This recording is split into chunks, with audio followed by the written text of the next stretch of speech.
तुम्ही दुरुस्त करा, उपसमिती तुमच्या हातात आहे, मीटिंग कॅन्सल करून आमच्या कामं मंजूर करा. हा पंचायत करायचा 4 काय होते झाला सर हद्दवाढ भागामध्ये ड्रेनेजचा प्रॉब्लेम आहे. कारण रस्ते करायची गरज नाही, पहिले ड्रेनेजचा प्रॉब्लेम सॉल्व्ह करायला पाहिजे. हद्दवाढमध्ये मेन प्रॉब्लेम ड्रेनेजचा आहे. जोपर्यंत ड्रेन होत नाही तोपर्यंत तुम्ही रस्त्याची कामं कशी करता? परत खोदाखोदी मग परत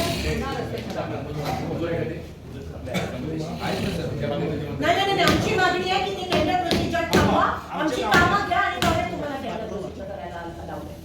नाहीतर ते होऊ शकत नाही. आम्ही तिकडे बघा तुम्हाला सांगतो साहेब, हे बरोबर नाही सर. आम्ही तुम्हाला न्याय मागणार आहे. सर आपण तुम्ही स्वतः डोळे बघितले सर. तुम्ही डिसिजन घ्या.